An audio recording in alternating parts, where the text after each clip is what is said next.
Hi, I'm Jack Draper. Shout out to QualityShot Tennis. Hey guys, and welcome back to the channel. It's another preview and prediction video, and this time is for the finale of the Miami Open for the WTA tournament between Elena Rybakina versus Petra Kvitova. It's a very intriguing matchup because Rybakina is the most informed player on tour right now on the WTA tour.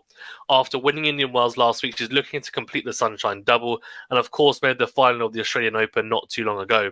For Petra Kvitova, well, it's been a very interesting last year or so. She started to find some of her old form, which is great to see. And of course, she's towards the back end of her career as well.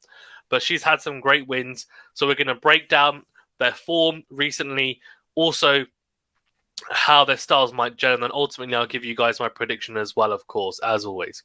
Before we get into it, though, remember to hit that like button. Do subscribe if you're new. And do hit the like button as well. Also, if you're listening on a podcast platform, do leave a rating or review.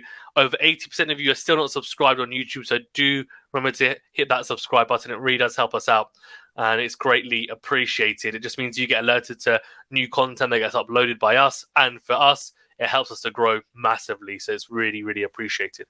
Okay, let's get into it then. So, Elena Rybakina versus Petra Kvitova. As I said, it's Rybakina's chance to win the Sunshine Double, which would be a fantastic achievement, no doubt, right? We know that already.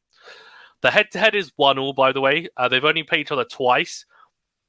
Kvitova actually has beaten her this year in January. So before the Australian Open started, 6-3, 7-5. Now, that Rybakina, is that the same as the Rybakina that played at the Australian Open? Maybe. But Rybakina did beat her last year in Ostrava in an indoor tournament in October, 7-6, 6-4. And you can see both those matches, all the sets pretty tight. Only one break of serve or a tiebreaker. So clearly it's going to be a competitive match, you'd imagine, given the results we've seen anyway in the 4 sets they played. TNS is predicting a 70% probability for Rybakina to win. I would say 65%, maybe 60%, maybe 65% given her form. Let's look at their form then, talking of form. So Rybakina has had some really impressive victories, beating Pegula in straight sets after having a 11-2 head-to-head deficit against the American, which was very, very good. On top of that, she beat Trevisan 6-3, 6-love, Mertens as well, and Badosa in 3 sets. On top of beating Kalinskaya, which is actually a pretty tough match, having to win in 3 sets in the end. So that's a really, really tough one.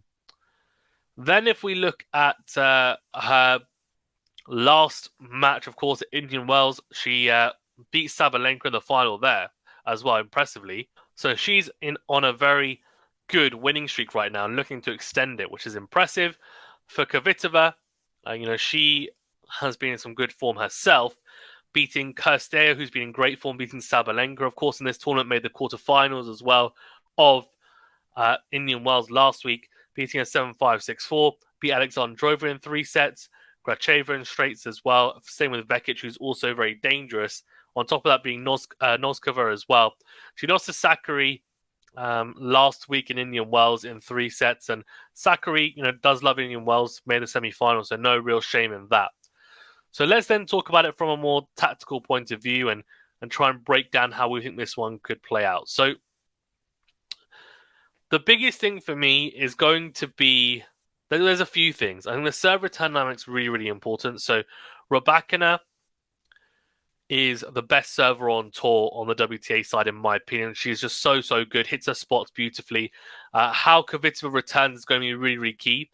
She seems to be, in my opinion, one of the more astute returners, and being a lefty as well, it's going to be interesting to see how Rybakina serves. She's obviously going to try and utilize the wide serve on the deuce side to try and take advantage of Kvitova's backhand return there, and then might go down the tee more often than not from the ad side, which is interesting, of course.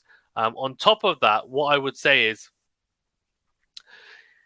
it'll be intriguing to see whether Kvitova can make a lot of returns back into play. Seemingly, given their last 2 matches, it seems like she will be able to. She's very experienced as well, so that will definitely play into her hands, no doubt. So Kvitova, I'm really intrigued to see how she returns. She's been serving relatively well. Now, Rybakina, though, has been pouncing on second serve returns. I don't think Kvitova will be able to pounce necessarily on the second serve return of Rybakina, although she hits so big, Kvitova, she tries to hit big, that and aggressively, that she might go after that second serve. And if she's on form of striking the ball cleanly, and she will have confidence going into this, given the matches she's won recently, and also the fact that she has beaten Rybakina the last time they played, then she could definitely take advantage of the second serve of Rybakina, despite it not being particularly weak. Similarly, Rybakina's going to try and do the same against Kvitova. She goes after the second serve, as we've seen in the last week and a half, or even months even. So that's going to be an interesting dynamic, and I feel it's going to be really important for both players to hit a high percentage of first serves and hit their spots, no doubt, to try and get as many free points as possible from their service games. Return games, of course, as I said, I think they'll try and be aggressive. Both players are aggressive from the baseline, so that then leads me to the baseline exchanges. I don't see both players coming to the net much, in honesty, so I think it's going to be won or lost from the back of the court.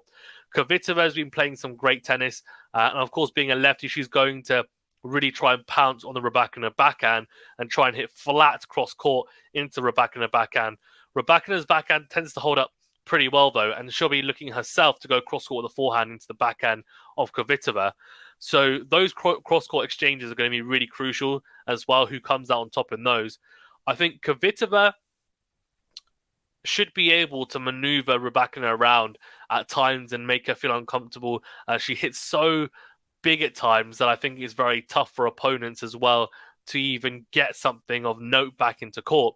But the big issue for her is how many errors is she going to hit by playing that aggressive brand of tennis. For Rybakina, arguably, she might actually be better being a bit more patient and trying to pin Kvitova back with depth and then try and induce the error from the check, rather than being the one to take the more risks early on and change direction or go bigger on the ground strokes earlier, because you might say her shot tolerance is actually better than Kvitova's. So I think Kvitova is going to try and shorten the points. Rybakina, that's normally what's...